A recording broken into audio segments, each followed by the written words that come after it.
Solís la realizó este miércoles, un discurso de más de 2 horas donde detalló los distintos ámbitos en los que ha llegado a obtener logros esta administración del presidente Luis Guillermo Solís. Y bueno, estamos con él esta mañana. Esto es como una ampliación de RTN Revista por Canal 13 y por Radio Nacional.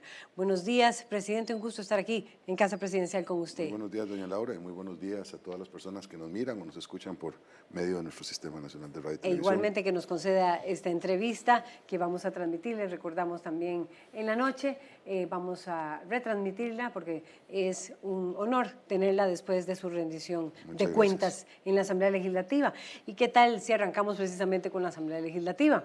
Porque bueno, hay toda una serie de reacciones a raíz del nombramiento de este directorio legislativo, en particular del presidente de la Asamblea Legislativa.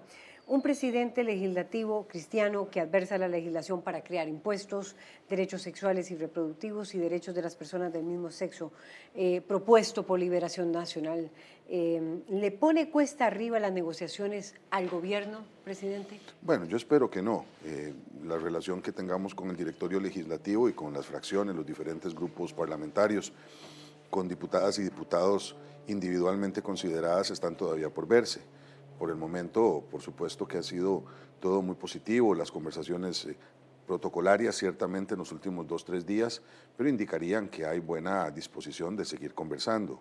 La dinámica legislativa tiene lo suyo, usted lo sabe bien, tiene ya una larga experiencia usted analizando estas cosas. Dicen en Cuestademoras que allí no hay sorpresas, sino sorprendidos, ¿verdad? Y por lo tanto, cada 1 de mayo tiene su afán, tiene su forma de comportarse.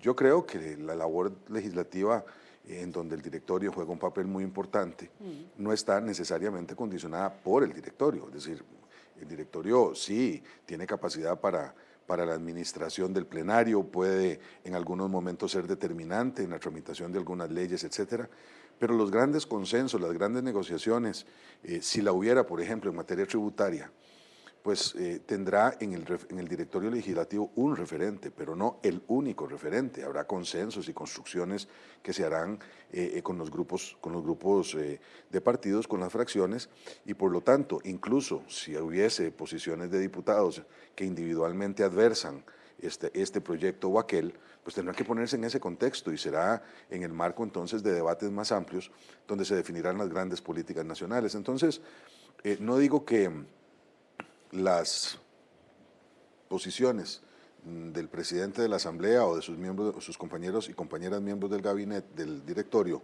no vayan a ser importantes, pero no creo que necesariamente tengan que verse como el obstáculo para trabajar o bien o mal con la Asamblea Legislativa. Pero entonces será la fracción legislativa la que tendría dificultades probablemente para impulsar proyectos de gobierno con una presidencia que claramente adversa muchas de las iniciativas, derechos sexuales y reproductivos sí son agenda del PAC, derechos de las personas del mismo sexo sí son agenda del PAC. Sí, pero como le digo, no son únicamente las agendas del PAC, ni son solo opuestas por los cristianos. Dentro de las mismas fracciones hay posiciones muy opuestas. El PUSC tiene posiciones muy fuertes respecto de la agenda de derechos, bueno, fiscal y sexual y reproductiva también. Entonces, no, lo que yo digo es, a mí lo que me parece es que tenemos que colocar la nueva circunstancia con una dimensión más ancha, no solamente estar viendo el directorio, hay que ver qué es lo que pasa en las fracciones. Y allí lo que estamos viendo es una fragmentación importante que creo que puede tener incidencia sobre la agenda legislativa. Lo que estamos viendo son fuerzas que están muy tensionadas por la coyuntura electoral, donde algunos de las señoras diputados y señores diputadas van a ser o ya son precandidatos o incluso candidatos a la presidencia de la República, y eso, más que el directorio, son los factores que pueden en determinado momento inhibir o también impulsar la agenda que el gobierno tenga. ¿Le hubiera a usted gustado más un Otón Solís, pese a que ha sido más crítico con sus ministros que los propios diputados de oposición? Mire, sobre esa materia yo lo que dije en esta ocasión es lo mismo que dije en las otras 2 anteriores. Es que yo tengo que trabajar con el presidente que la Asamblea Legislativa elija. Si hubiera sido don Otón, perfectamente habría trabajado con don Otón. ¿Hubiese sido más difícil o más fácil? No lo sé, porque no fue electo. un diputado muy peleador, que ha sido más de oposición que de gobierno, eso lo digo con toda tranquilidad porque me parece que ha jugado un papel importante como voz crítica frente a muchas de las iniciativas nuestras. Como directorio, como presidente del directorio de la Asamblea, a lo mejor hubiese tenido una actitud mucho más conciliadora para armar como representante de la totalidad de los diputados el diálogo con el gobierno. No lo sé, pero lo cierto es que mire, ahí en la Asamblea he tenido yo relaciones con diputados muy complicados o diputadas muy complicadas en el sentido de proponer cosas y siempre termina uno trabajando con todos. Es que la dinámica en democracia es esa, no se puede trabajar solo con los amigos, también hay que hacerlo con los adversarios. Y don Otón ha sido uno que ha estado frontalmente contra el gobierno en muchas instancias, a favor del gobierno en algunas, como el plan fiscal, y con él habría trabajado con mucho respeto, igual que con cualquier otro. ¿Qué hubiera esperado que fluyera en la Asamblea Legislativa si Otón Solís hubiera sido presidente? Bueno, nuevamente, me parece que el tema tributario, quizá por su propia experiencia, la de don Otón, habría sido un tema al cual él le habría impreso mayor prioridad. Tal y como están las cosas hoy, que pareciera que ya aquello no tiene posibilidad ninguna de ser aprobada, yo creo que hay, sin embargo, conciencia de que si no lo aprobamos, las dificultades que va a tener el país van a ser muy grandes. Ayer lo advertí otra vez, tengo 3 años de estar diciendo necesitamos mayores ingresos, eso se va a lograr fundamentalmente por vía fiscal, no por otra. Hemos hecho un esfuerzo enorme para contener el déficit, hemos bajado el déficit al 5.2% del PIB, pero ya no da más, ya el tiempo nos alcanzó. Y ese argumento que puede sonar cansón y puede sonar para alguna gente catastrófico, tiene un fundamento técnico muy grande. Y por lo tanto, creo que aun cuando ya se da por muerto el plan fiscal, quienes aspiren a gobernar, y hay varios que lo hacen, algunos de ellos diputados y diputadas, a lo mejor son lo suficientemente fuertes esos argumentos como para que tengamos en la próxima sesión de extraordinarias otra sorpresa que en materia tributaria. Entonces todavía no lo descarto. Bueno, hablemos de los temas económicos. Presidente, usted ha tenido 3 años positivos a nivel económico, bajas tasas de interés, baja inflación, precios del petróleo estables. Sin embargo, a propósito de lo que usted decía, la deuda interna aumentó, según datos del Banco Central, 6%. En el 2014, cuando usted inició, representaba el 37.1% del PIB, pero ahora en el 2017 el 43.2%. ¿Por qué, a pesar de estos 3 años de estabilidad, la deuda interna no logra reducirse o mantenerse o no se logra controlar? Es que es inmensa. La deuda interna que traíamos ya era muy grande. Vamos a ver, un país como Costa Rica, pequeño, subdesarrollado, doña Laura, solamente tiene 2 formas de moverse, o con recursos propios, que son el resultado de la política tributaria, hablemoslo con claridad, de impuestos, aunque a la gente no le gusta hablar de eso, es decir, la plata que tenemos nuestra, o pidiendo prestado, no hay otra manera.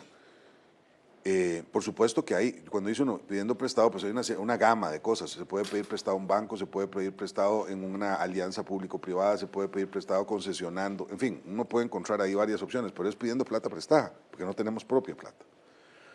Y a falta de política fiscal, cada vez tenemos menos plata propia, pues hemos ido afuera a conseguir la plata que necesitamos. ¿Para qué? Para hacer carreteras, para hacer hospitales, ya al final estábamos sacando plata hasta para pagar empleados públicos. Estábamos usando recursos del exterior para gasto corriente, lo cual es muy complicado, ¿verdad? No es, siempre me gusta poner esto en clave de familia. Ya no estamos pidiendo prestado para hacer un garaje, ya no estamos pidiendo prestado para comprar una máquina de coser y poder suplementar los ingresos vendiendo una camisita. No, estamos pidiendo plata prestada para comer. Y eso, y para pagar la luz, y para pagar el agua. Eso en una familia es muy complicado porque llega un momento en que ya no le da a uno la plata. Y sin embargo, tiene que seguir comiendo, tiene que seguir, ¿verdad? La gente en este país quiere seguir teniendo policías en la calle, quiere tener casas, quiere tener carros, Entonces, el tema del endeudamiento ya se volvió un tema endémico porque estamos en el límite de lo que podemos pedir prestado. Y esa es la realidad. Nosotros hemos aumentado el endeudamiento de manera muy moderada. La mayor parte de lo que tenemos de endeudamiento es la suma de las últimas décadas. Presidente, eso sí, porque los salarios se han mantenido bastante estables. Sí, sí. La Eso inflación ha estado casi en cero. ¿Es la falta de la reducción de gastos la única explicación también a esto? ¿Está pendiente la tarea de intentar propuestas de reducción de gasto fiscal? ¿Usted todavía lo va a intentar en este último año? Nosotros vamos a seguir con el tema fiscal colocado en la agenda por responsabilidad con el país. Créame, yo entiendo que hablar de impuestos en época electoral es virtualmente imposible, es decir, nunca nadie lo ha hecho, por eso es que todo el mundo prefiere hablar de impuestos al principio de la administración, no al final, para no tener que estar diciéndole a la gente, vamos a cobrarle más por el impuesto de ventas convertido al IVA, o vamos a cobrarle más por el impuesto sobre la renta, etcétera. Hemos hecho de todas maneras una propuesta que es muy progresiva, es decir, le carga la mano a los que más ganamos y menos a los que menos ganan, pero es por responsabilidad.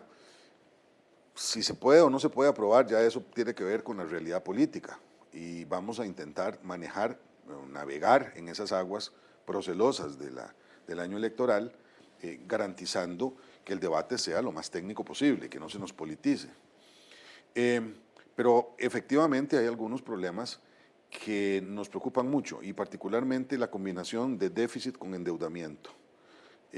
Esas dos indicadores macroeconómicos juntos le significan al país una carga que si no se atiende fundamentalmente desde la parte de los ingresos, porque seguir cortando ya casi no se puede hacer, es decir, el 95% del gasto del Estado costarricense está definido por algún tipo de ley, 95%, o sea, solo nos queda el 5% para más o menos poder manejarnos. Si no logramos resolver el tema de los ingresos, va a ser muy difícil que salgamos bien el año entrante. Y a propósito de ingresos, el gobierno ha hecho una buena labor, lo ha reconocido, en el cobro de los impuestos, reformas de naturaleza fiscal, contrabando, pensiones, fraude fiscal, pero no pudo pasar o no ha pasado las reformas en torno a la renta, para decirlo más claramente, el cobro de impuestos de los grandes capitales, aquí o en el exterior. ¿Por qué? Bueno, yo creo que es parte del problema, ¿verdad? He de decir algo que probablemente sea políticamente incorrecto y mucha gente va a decir que es mentira. Las grandes empresas pagan impuestos, los grandes contribuyentes pagan impuestos, son los que más pagan impuestos, están muy controlados. Son personas físicas las que evaden más, me parece. Hay excepciones, ya hemos tenido un par de casos. A pesar de las revelaciones de los papeles de Panamá, ¿verdad? Que no son tan así. La evasión en este país es altísima, ¿verdad? Es más del 50%, casi el 50%.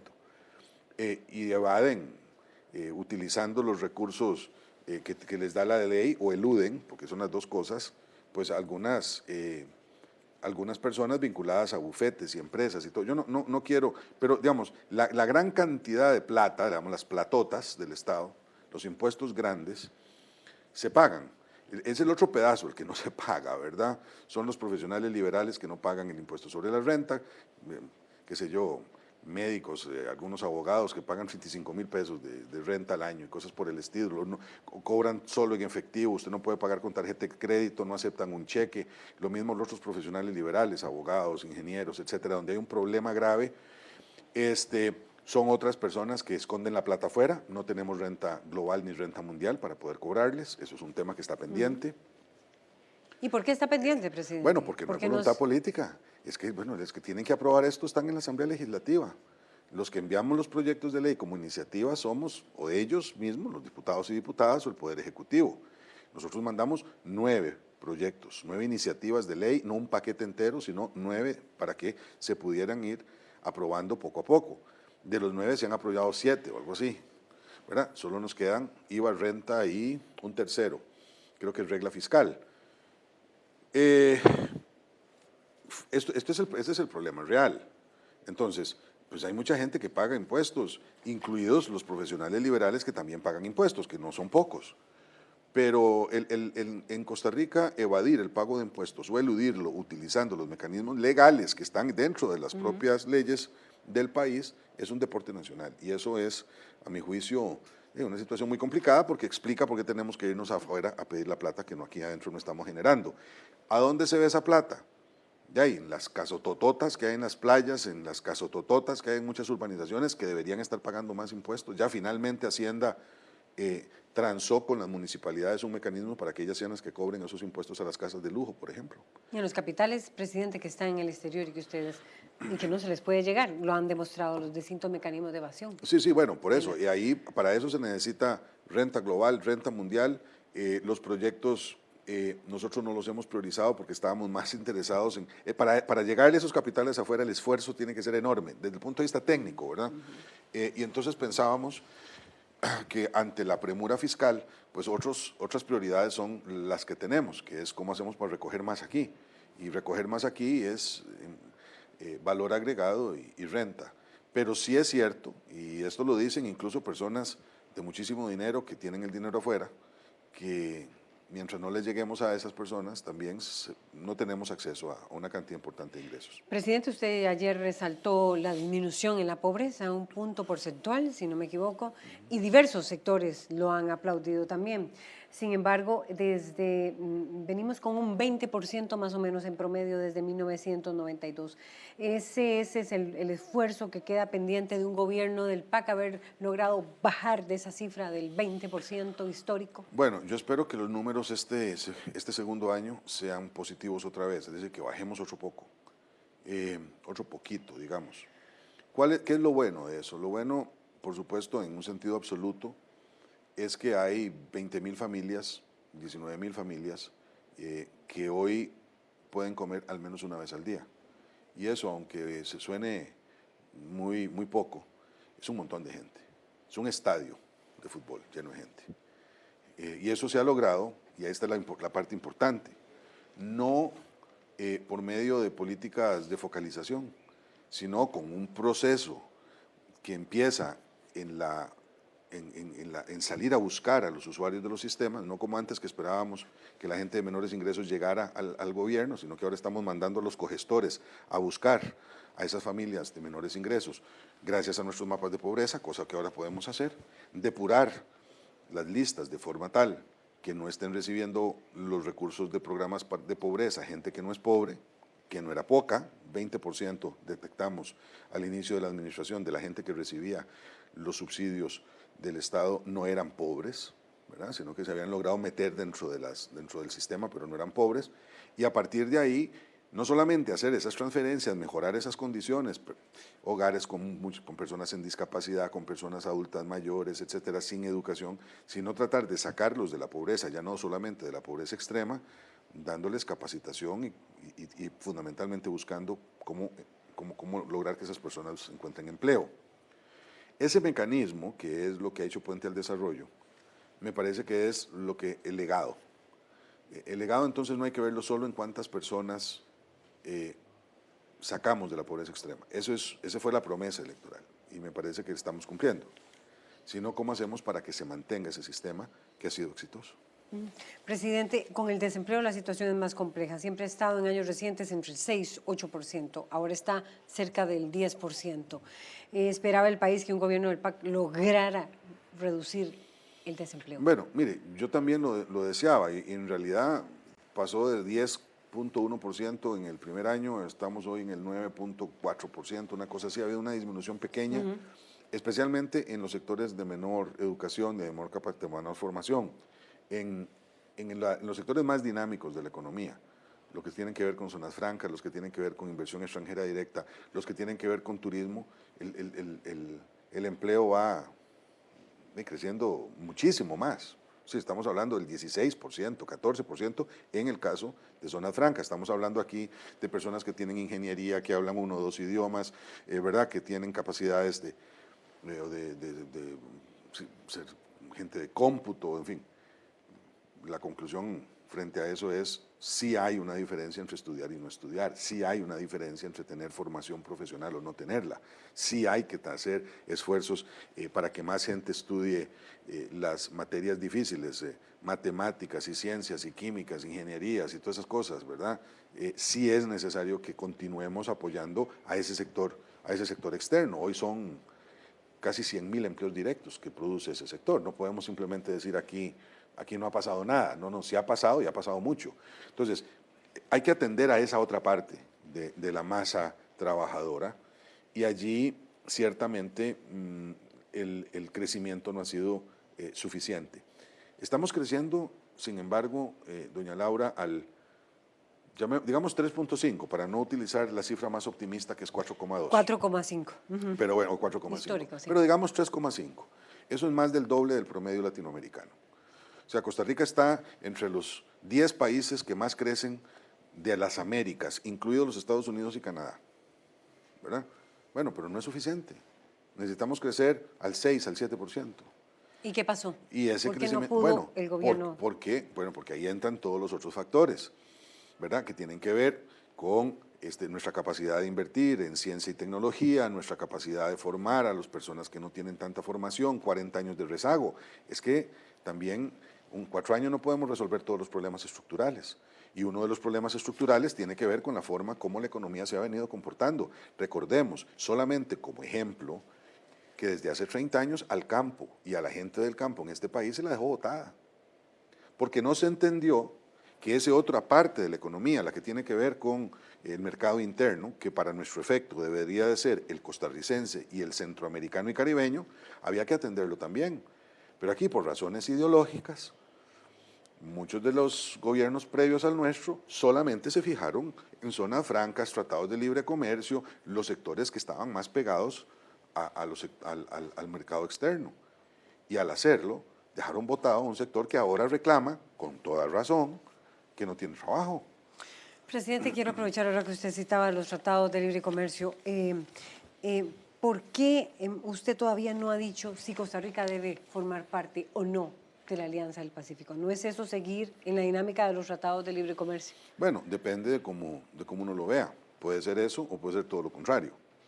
¿Qué es lo que he dicho yo? Lo que he dicho yo es que para aprovechar los tratados de libre comercio o para defenderse de los efectos de los tratados de libre comercio se necesita tener una economía robusta y un Estado fuerte desde el punto de vista financiero. Si no tenemos eso, no tenemos en estos momentos la posibilidad de saber cómo va a estar Costa Rica el año entrante, porque no hemos aprobado los impuestos, que para mí son fundamentales para responder esa pregunta. Meternos en un TLC con países como Colombia, México, Chile y Perú es arriesgar a nuestras productoras y productores a un futuro incierto. O, visto desde una óptica positiva para la Alianza del Pacífico, imposibilitar nuestra competitividad dentro de esa alianza para sacarle provecho. Conste que yo en estos momentos tampoco tengo claro, porque no hemos iniciado de ninguna manera conversaciones, el análisis del tema, que deberíamos hacerlo. Y deberíamos estar al menos preguntándole a los otros socios de esa alianza en qué condiciones esperarían que Costa Rica entre. Pero no es hora ya de saberlo. Claro, pero en el momento en que yo lo haga van a decir entonces que ya empecé a meterme en el TLC y que estamos negociando, lo cual es una tontería, pero en año electoral me puede generar ¿verdad? Me puede generar una situación que tampoco deseo, porque no quiero meter al país en un debate como el que tuvimos hace 7 años, ¿verdad? Con la gente en la calle peleando por una cosa que ni siquiera estamos seguros que nos va a beneficiar. La OCDE, la Organización para la Cooperación y el Desarrollo Económico, ha dejado claro que hay temas en agricultura y, por ejemplo, en el tema de banca que deberían de quedar aprobados, es decir, darle garantía igual a los ahorrantes que tienen sus ahorros en una banca estatal que si los tuvieran en una banca privada. ¿Usted cree que Costa Rica debe pagar ese precio para pertenecer a la OCDE y otros más en agricultura? Mire, sobre lo de la OCDE, yo creo que Costa Rica debe formar parte de la OCDE. Me parece que ese debate en el que hemos estado desde hace ya bastante tiempo, de quedarnos a la mitad del río, es el peor de todos los lugares a donde podamos estar, ¿verdad? Yo creo que hay que pasar del otro lado del río y eso significa asumir las mejores prácticas. Nuestras instituciones públicas tienen que rendir cuentas, tenemos que tener mejores maneras de controlar los flujos de capital para garantizar que estos no provienen del crimen organizado y que no ayudan al terrorismo. En fin, yo creo en eso. Me parece que Costa Rica tiene todas las condiciones para estar sentado a la par de Canadá y de Chile y de los países escandinavos, de Finlandia, etcétera, en cuanto a sus prácticas de gobierno. No creo que entrar a la OCDE deba ser, como algunos han sugerido, la forma para evadir la reforma del Estado, ¿verdad? Y que entonces entrando por ahí, por la OCDE, vamos a privatizar el ICE y abrir la caja y todo eso. No, eso no lo creo.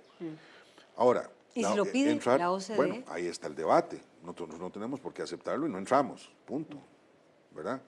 Si lo que nos van a hacer es privatizar la caja, yo no voy a permitir eso, porque primero porque no me parece correcto, y segundo porque dudo mucho que lo pidan de esa forma. En Europa particularmente, los regímenes de seguridad social se parecen mucho al nuestro. Tienen algunas diferencias en cuanto a que se han abierto algunas de las posibilidades de salud privada, que en su momento a lo mejor debemos pensarlas aquí, estudiarlas. Pero yo no estoy por utilizar a la OCDE como la plataforma para las privatizaciones y cosas que no se han podido hacer por ley. Ahora, en cuanto a los temas de seguros bancarios y todo lo demás, se está discutiendo con ellos.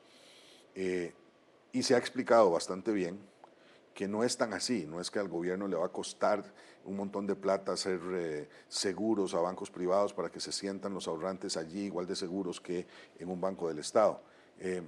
Me parece que en eso habría que traerse aquí un día a don Alex Mora para que lo explique bien. Pero bueno, no estoy porque nos impongan cosas que el país no está dispuesto a aceptar, por lo menos no este gobierno. Ya veremos si los próximos, si no logramos entrar en esta ronda. ¿Usted no cree que la OCDE tenga manejos, en el fondo, finalmente ideológicos para poder ingresar? No, todo tiene criterios ideológicos, ¿verdad? Ya sea para entrar o para no entrar, ¿verdad? Son 22 comités los de la OCDE en donde Costa Rica tiene que presentar informes. Ya se han aprobado 2. Creo que este año va muy bien la presentación de los otros informes. Ya ha habido varios, ya tengo alguna información, pero no se puede divulgar por el momento. Que serán conocidas los resultados de esos comités en las próximas semanas. Hablemos del tema ético, presidente. Uno de los procesos más controversiales que ha tenido usted ha sido el cuestionamiento ético hacia las viceministras de Gobernación, Vivienda y la Presidencia, por la legalidad de los pluses salariales que recibieron. El argumento de que esto se ha dado en gobiernos de Liberación Nacional o de la Unidad Social Cristiana, dados por ministros de gobierno, ¿le satisface al presidente? Mire, no, porque no hemos hablado con suficiente claridad y yo creo que tenemos que poner todo sobre la mesa. O sea, esto lo hizo la Unidad y esto también lo hizo Liberación. No, pero además, ¿por qué no explicamos mejor de qué se trata toda esta vaina? Esto es un enredo dentro del cual está metido todo el Estado costarricense desde hace un montón de años. Es una forma de mejorar salarios que son muy bajos en el Estado. Lo mismo son los pluses salariales que se le han dado a los empleados públicos. ¿Por qué no lo decimos? ¿Por qué mejor no hablamos de eso? Y lo ponemos sobre la mesa.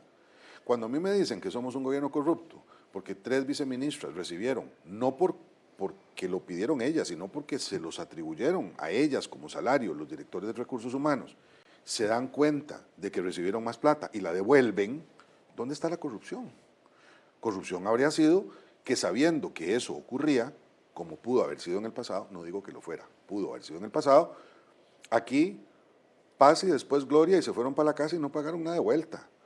Nosotros lo que estamos haciendo es colocando esto en clave de luz, en el sentido de que venga y revise qué es lo que hay.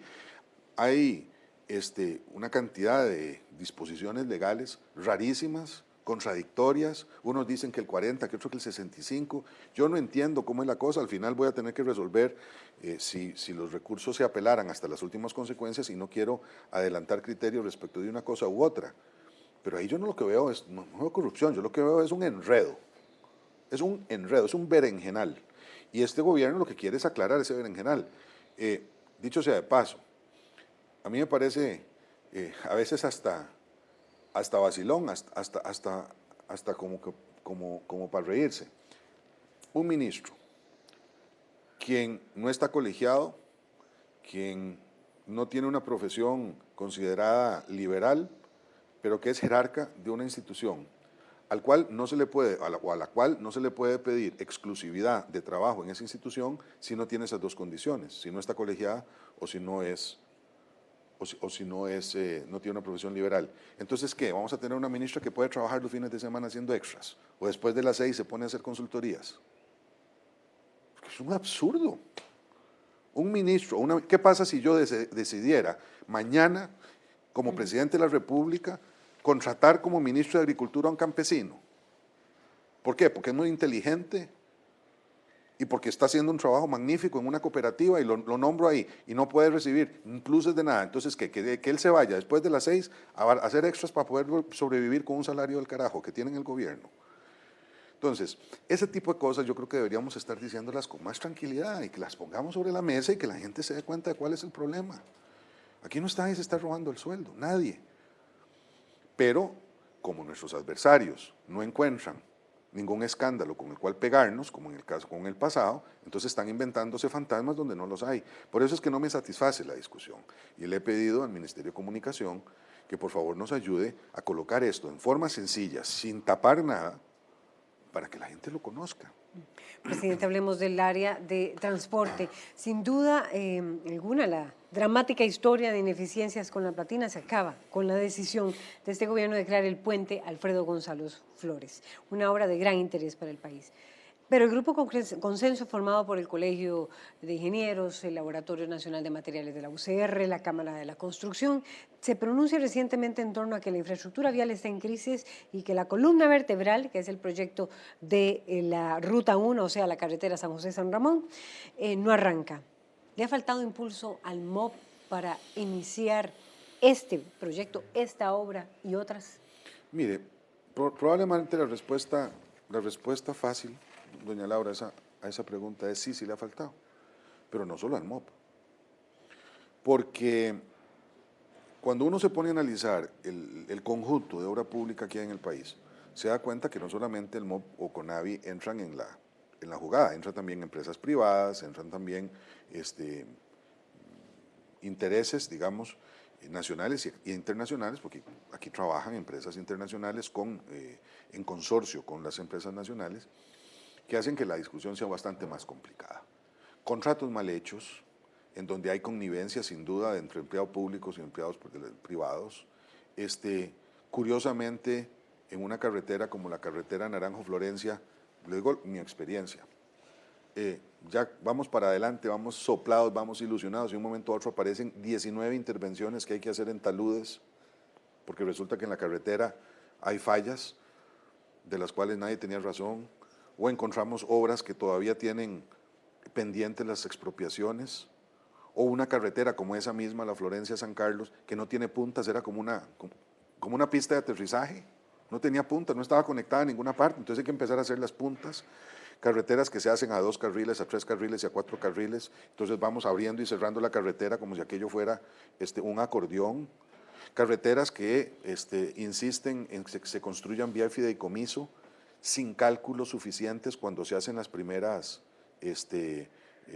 diseños de cuánto va a costar realmente, y entonces se arma todo un burumbum respecto a esa carretera, la Ruta 1, sin que hubiera, y conste, yo participé en ese burumbum, porque me parecía que lo que estaba haciendo OAS era indecente en la forma como se estaba planteando esa carretera originalmente. Pero nunca se dijo cuánto iba a costar hacer eso realmente en términos de peajes. Ahora lo estamos viendo. Entonces yo digo, sí, ha habido probablemente atrasos del MOP y hay para eso, y yo insistí mucho en campaña electoral, acuérdese de que había que cerrar el MOP y el CONAVI y darle nueva fuerza al ente rector, constructor, que ahí hay un proyecto de ley, el del INIV en la Asamblea Legislativa que no se ha movido, pero la cosa es complicadita, no es solamente el MOP, uno no entiende cómo algunas cosas en estos proyectos grandes están pasando, inexplicables, como eso que le decía de las puntas de la carretera Naranjo-Florencia. Aún así, hay 12, 15 obras que estaban paradas o en un estado muy atrasado que van a salir terminadas o van a quedar muy adelantadas en esta administración, incluida la Ruta 32, incluida la Ruta 1, que yo espero, insistí ayer en el discurso sobre eso, dejar arrancada antes de irme, para no decir las otras, que son la circunvalación y repetir lo que ya dije anoche, que no me parece oportuno hacer ahora. Presidente, usted en campaña dijo del trabajo a la casa en menos tiempo. Solo al casco central ingresan 1.500 buses diariamente. ¿Por qué la sectorización que implica carriles exclusivos, megaterminales de buses no ha fructificado en estos 3 años? Porque viera qué difícil que ha sido alinear a todos los sectores interesados, las presiones que ha habido de intereses económicos y que sigue habiendo para inhibir el proceso de sectorización, de troncalización, de modernización de todo este conjunto, digamos, de actores. Ahora ya tenemos a una magnífica viceministra que sabe de eso, que se llama Lisa Castillo, a cargo del proyecto. Ya se han emitido decretos al respecto. Ya pronto vamos a tener un plan piloto funcionando en el este de San José y en el sur de San José, con algunas de las empresas más grandes que están dispuestas a apoyar este esfuerzo. Esto va a incluir el pago electrónico, que es intercambiable de autobuses con trenes, y yo me siento muy contento porque además estamos incorporando a las bicicletas, a autobuses más grandes, al tren que ojalá podamos mejorar en cuanto al equipamiento que tiene. Ya renunció don Cristian Vargas, vamos a tener a otra persona pronto allí, yo creo que la elegiremos esta misma semana para que le dé el empujón que necesita el tren. Así es que ese, que es un proyecto vital porque tiene que ver con carbono neutralidad, tiene que ver con rapidez, en fin, de movilidad, ya va de camino, pero costó mucho. Pero, presidente, vamos a ver, sí, los intereses de las líneas autobuseras, pero el gobierno tiene, como se dice popularmente, la papa en la mano. Las autobuseras, las empresas tienen permisos cada 7 años. No, claro que sí.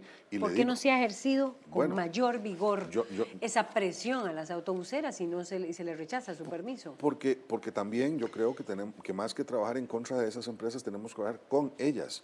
Yo no sé otra vez lo que pasó en los otros gobiernos, ¿verdad? Le cuento la experiencia en 3 años. La experiencia en 3 años ha sido que las empresas están dispuestas a apoyar, que las municipalidades están puestas a apoyar, que el Banco Central y el Ministerio de Hacienda por primera vez están trabajando al unísono junto con las empresas para hacer esto, y tenemos a alguien que sabe de hacer de esto como viceministra en el MOP. Y me parece que esa combinación es una combinación que va a dar resultados. ¿Está dándolos con la rapidez que queríamos? No, pero estamos apoyándonos aquí de personas con una gran experiencia que les asesoran a la viceministra, incluido don Rodolfo Méndez Mata, que me parece van a lograr lo que no se logró en el pasado, que era alinear a todos esos factores para que trabajen juntos. Pelearse entre ellos me parece que no había dado resultado.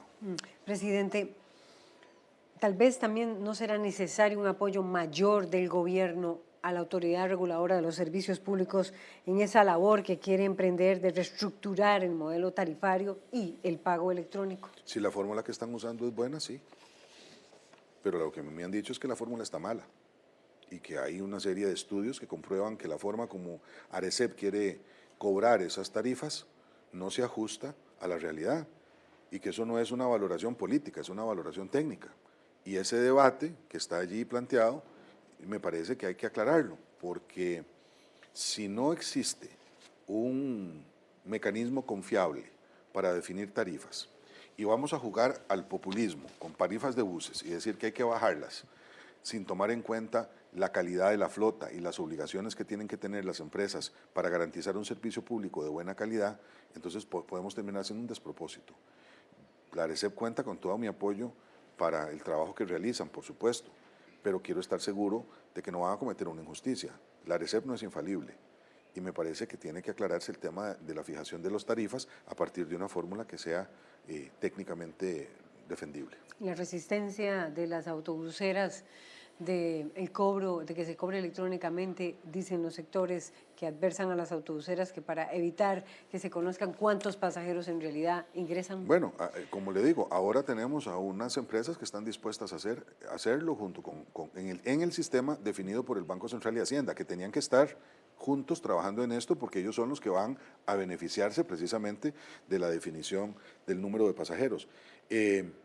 Por el momento, yo creo que cuando este plan piloto entre a funcionar a finales de este año, veremos si hay voluntad política o no. En estos momentos, lo que yo tengo como informes de la viceministra y por lo que he hablado con algunos de los actores principales de ese sector, es que sí hay voluntad para que se cobre electrónicamente y que sea un cobro electrónico que sirva para buses y para tren. Presidente, el MOP ha tenido 2 hijas. Se ha hablado de que el Consejo de Transporte Público debe ser cerrado. Sus adversarios porque allí nada más se discuten los intereses de las empresas autobuseras. E igual el Consejo Nacional de Vialidad. ¿Por qué no se han cerrado esas dos instituciones? Porque es que no solo se trata de cerrar esas dos instituciones, yo querría cerrarlas todas, incluido al MOP, y hacer una cosa nueva. Pero oye, el país tiene que seguir caminando, no se puede andar cerrando cosas si no tenemos claridad cómo vamos a asumir esas tareas en otras de las instituciones. Correcto. Y para eso se necesitaría o reforzar al MOP, trasladar direcciones, entonces como se estaba antes, ya no, el CTP ya no es una entidad con autonomía, sino que se devuelve al MOP como departamento de no sé qué cuánto, y entonces la pregunta es, ¿de dónde vamos a coger la plata para tener ahí los burócratas? Entonces dicen, no, y traslade nada más el presupuesto. Bueno, pero eso requiere de cambios legales, porque deshacer la creación de estas entidades requiere también seguir un procedimiento, ¿verdad?, que tiene costos y requiere tiempo. Y me parece que para meternos en ese berenjenal deberíamos de estar pensando entonces en una reestructuración completa como la que plantea la ley del INIV. Vamos a ver, el mundo no empezó cuando a mí me eligieron, los enredos en la administración pública ya venían de antes, hemos resuelto algunos otros no, y el mundo no se acaba después de que termine mi gobierno. Algunas otras cosas van a quedar para el próximo. Y me parece que la gran reforma del Estado es un tema que yo no prometí en campaña, que es absolutamente necesario y que, como ya yo he dicho varias veces, doña Laura, debería de ser parte de lo que se discute en esta campaña electoral. Esto que usted señala es parte de eso. ¿Y a usted le gustaría impulsarlo en este último año? No, porque ya no tengo el tiempo para ello y porque tengo la mesa llena de cosas que tienen que cerrarse, que fueron responsabilidades que sí asumí en la campaña. Por supuesto que si tuviera una varita mágica, me gustaría que el país quede como Disneylandia, pero eso no existe. Además, que creo que hay otras prioridades. Por ejemplo, para mí en estos momentos tiene mucho más prioridad que la reforma del Estado todo el tema de la fiscalidad, porque sin esa fiscalidad el Estado no va a existir de aquí a muy poco tiempo. O sea, las instituciones se van a desfondar, no va a haber plata para pagar sueldos. Entonces, bueno, delete, eso exageré, no es tan así, pero sí va a haber plata para pagar sueldos, digo, pero no va a haber plata para invertir en radiopatrullas, ni para invertir en mejores escuelas, ni para, ¿verdad? Entonces, para mí esa es la prioridad, y si tengo que dedicarle tiempo, prefiero dedicárselo a la búsqueda de una solución fiscal que sea razonable y que nos permita por lo menos mantener la cabeza fuera del agua mientras viene una reforma más grande, que tendrá que venir después, fiscal también, que estar dedicándole tiempo a la reforma de instituciones, la verdad. Presidente, se criticó con vehemencia por parte del pague el salario, me acuerdo, del entonces gerente del Banco Nacional, Fernando Naranjo, de 17 millones y a veces llegaba hasta 25 millones. Pero ¿no cree usted que el presidente, que faltan más esfuerzos para salarios como el del gerente del Banco de Costa Rica, Mario Barrenechea, por ejemplo, que gana 15 millones, o de los aumentos que se dio el gerente del Banco Central y el presidente, que llegan en algunos casos el del presidente a 12 millones mensuales? ¿Faltan más esfuerzos allí? Mire, sobre el tema de los salarios, créame que tengo alguna autoridad moral porque el mío no es precisamente de los más altos. No y es. Están congelados además desde hace 6 años, desde la administración de doña Laura Chinchilla, los de los jerarcas del Poder Ejecutivo, cosa que los está castigando quizá en exceso, ¿verdad? Frente a otros jerarcas de otras instituciones que tienen salarios mucho más grandes. Hay todo un debate sobre la calidad, digamos, o las obligaciones de algunos puestos, de algunos mandos que requerirían, simplemente por estar en competencia con salarios más altos, o estar más en relación con los salarios del sector privado. Bancos es uno de esos casos. Aún así, la posición ha sido oponernos a que haya aumentos desmedidos en las instituciones como los bancos o como las instituciones autónomas, que tienen, sin embargo, regulaciones que les permiten tomar decisiones en esa materia al margen de lo que opina el Poder Ejecutivo. Yo soy de la tesis de que uno en el poder, cuando llega al Estado, está en política y tiene responsabilidades de mando, pues no se viene aquí a ganar la plata que se podría ganar en el sector privado. Bueno, uno viene a trabajar con lo que haya, ¿verdad? Pero también es cierto que usted, para que tener un cierto nivel de profesionales que estén dispuestos a trabajar en el Estado, tiene que pagar sueldos adecuados. En esa lógica, yo creo que lo que tenemos que hacer es evitar ponerle tope a los salarios más altos. Estoy de acuerdo con esa discusión, de manera tal que sean buenos salarios, pero que no sigan creciendo indefinidamente, que se mejoren los salarios que están en la parte de abajo de la pirámide del empleo y que se busque un sistema, me gustaba el que proponía don Otto Guevara, que le dé estabilidad y racionalidad a los sueldos, de manera tal que, no sé, el presidente y los diputados ganen lo mismo, los ministros ganen un 70% del presidente, taca, taca, taca, y ahí vamos con una escala que tenga racionalidad. ¿Por qué? Porque si no, es muy complicado echarle a los empleados públicos el San Benito de que por culpa suya está quebrado el Estado, cuando en realidad lo que hay es un desorden desde el punto de vista de los salarios en general. ¿Llevará ese proyecto que a usted le parece conveniente de Otto Guevara el gobierno Está, también? sí, ¿Lo va a está, impulsar? sí, está colocado en la agenda legislativa. Es uno de ¿Le varios. va a meter candela, como dice Sí, yo creo el que eso, pueblo? bueno, eso es lo que falta, porque ese es parte del debate que tenemos que tener respecto del cierre de la problemática fiscal. Podría ser una combinación de proyectos de ley y no el de empleo público, que es como se... ¿Será el primero, pero- el de los salarios? No, Topes. yo creo que forma parte de hay que verlo integralmente, ¿verdad? Porque incluso no descartaría la posibilidad de una combinación de proyectos que puedan pasar por vía rápida o alguna forma de que podamos discutir ingresos y gastos de manera conjunta, porque no es una cosa primero y la otra después, son ambas cosas en el mismo tiempo, pero no empleo público como se estaba discutiendo. Yo creo que ahí no hay viabilidad políticamente, aquello ya hay muchos diputados que lo descartaron, entonces ¿para qué seguir insistiendo, pegándole al caballo muerto, como dicen los anglosajones? Presidente, ayer usted pidió a la Caja que se echara marcha atrás en torno al cobro en la cuota obrera del 1%. ¿Por qué hasta ahora la Caja no ha respondido un sí a esa petición que hace reiteradamente el presidente? Bien, el presidente, los sindicatos, la Iglesia Católica, todos Pero estamos la en Caja eso. continúa adelante en el cobro. Bueno, porque la a Caja partir de tiene junio. niveles de autonomía que les permite hacer eso. Es una república independiente, Sí. presidente. Sí, y no me gusta. Ni me gustan esas repúblicas independientes, ni me gustan otras que también existen en el Estado, ¿verdad? Que cuando se sienten empoderadas le hacen tururú al gobierno como si ellas no formaran parte de él. Y lo digo con cariño por la Caja, porque si ha habido un presidente que ha estado peleándole a la Caja los recursos que le escatimaban otros gobiernos, ha sido yo. Y les pagamos la mitad de la deuda, que no es poca, más de 420 millones de dólares, para que pudieran seguir haciendo hospitales y todo, y defiendo la Caja y defiendo la seguridad social costarricense con denuedo. Pero en esta materia, si estamos discutiendo en una mesa tripartita, que nos den un chance, que suspendan la discusión unos días porque se ponga de acuerdo la mesa, y ahí están es tripartita, ahí están todos. Bueno, debería estar la Iglesia también, yo estoy de acuerdo con Monseñor. La Iglesia Católica costarricense en esa materia ha sido siempre muy progresista, ¿verdad? En seguridad social.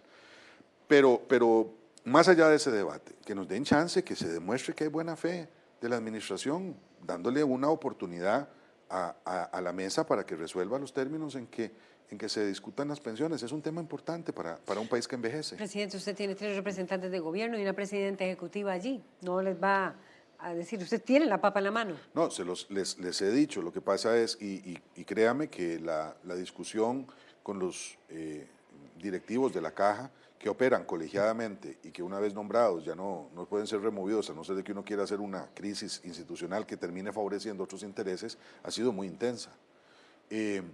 Pero no siempre se puede partir de que, yo lo dije ayer en el discurso, ¿verdad? No siempre el Poder Ejecutivo tiene los recursos de poder suficientes para imponer líneas en todas las instituciones. En todo caso, no en este momento de la vida del país, en donde además cualquier intento en ese sentido terminará en un tribunal, porque todo se judicializa, ¿verdad? Presidente, hay 2 tesis sobre qué llevó a la crisis financiera de la Caja y ya creo que me queda muy poco tiempo. Una, que definitivamente está decreciendo la población y hay menos personas que cotizan. Otra, que 12 medidas tomadas durante la administración Arias Sánchez llevaron a generar un vacío de 1 billón de colones. ¿Usted por cuál se apunta y cuál cree usted que es la razón que genera la crisis financiera de la Caja? Que hoy lo va a ver, por cierto, perdón, este jueves lo va a analizar con el auditor. Yo creo que probablemente, doña Laura, sea una combinación de cosas, ¿verdad? Medidas específicas que se tomaron, contratación de miles de empleados para la Caja, muchos de los cuales no eran empleados que estaban metidos en el servicio de salud, sino administrativos, por ejemplo. Probablemente las inversiones que se hicieron en algunos casos con pensiones, esa es otra, ¿verdad? Es cierto que la población costarricense está envejeciendo rápidamente y usted y yo dentro de poco tiempo formaremos parte de una cohorte demográfica que en su momento le dio grandes expectativas al país, que fue el gran desarrollo. Bueno, usted es mucho menor que yo, pero usted está en la parte baja de ese crecimiento poblacional que hizo posible que en los 50s y 60s Costa Rica tuviera una expectativa, digamos, de trabajo o de trabajadores mucho más sólida. Ahora ya no, ahora vamos a estar metidos en el proceso inverso, vamos a necesitar más cuidado, con enfermedades más complicadas. Antes se moría uno de amebas, ahora se muere de diabetes o de enfermedades del corazón, en fin. Entonces yo creo que es una combinación de cosas. Y al final de cuentas sí hay que sentar responsabilidades y me parece que está bien que se haga la investigación, ¿verdad? Y que se discuta eso en detalle, pero lo más importante es encontrarle solución al tema. Y eso va a tener dolores, va a causar dolores, vamos a tener que resolver si nos elevan las cuotas, si trabajamos más años. ¿Será esa la solución? ¿No puede haber otra? Bueno, no lo sé porque yo no soy experto en esa materia. Ahora durante el viaje a España voy a hablar con el gran reformador de las pensiones en España, que fue un ministro de Felipe González, que ahora trabaja con la Organización Iberoamericana de Seguridad Social, para que él me cuente cuál es la experiencia que ellos tuvieron, que fue bastante exitosa. Pero bueno, España es España, Costa Rica es Costa Rica y no necesariamente sea el caso que podamos replicar aquí lo que ellos hicieron, pero estoy aprendiendo, estoy escuchando. Aquí hay expertos en eso, está Juliana Martínez, está este señor de la OISS, el doctor Miranda en su momento hizo algunas precisiones muy interesantes, los notables hicieron una serie de aportes que, entonces tal vez no sea necesariamente lo único que nos quede elevar cuotas o el número de años de servicio, pero sí es complicado y las medidas generalmente tienen que ser drásticas. ¿Esas medidas no se las ha planteado usted directamente la presidenta de la Caja? No, y lo que procede más bien es lo inverso, es que esas medidas más bien vengan de quienes saben y quienes tienen los actuarios y quienes conocen los números. Yo con toda humildad reconozco que no es mi especialidad y mi conocimiento es muy limitado en esa materia. ¿Va a pedir usted mayor asesoría en esa materia, tomando en cuenta que el tema de la Caja cubre a más de 1.200.000 costarricenses y hay una enorme expectativa de la población sobre lo que va a pasar con el régimen de pensiones? Sí, claro, por supuesto, y este es uno de los principales temas de debate que no se va a postergar más allá de este año, porque tenemos que tomar alguna decisión, y lo dice así el estudio actuarial de la Universidad de Costa Rica. Tenemos los mejores asesores en el sentido de que tenemos una seguridad social con 60 años de experiencia, o sea que aquí debería de haber suficiente conocimiento de alguna gente como para que entrarle a eso, sin ir a las locuras de otra vez privatizar las pensiones y toda esa cosa que yo creo que no lleva a ningún lado. Pero afortunadamente eso es una decisión que no tomo yo solo, sino que tenemos que tomarla en el conjunto del gobierno. Gracias, señor presidente, por esta entrevista concedida, la primera después de su informe de labores este miércoles ante la Asamblea Legislativa, y a ustedes también por acompañarnos aquí a través de Canal 13, Radio Nacional y nuestras redes sociales. Quédese con el CINARTE. Buenos días.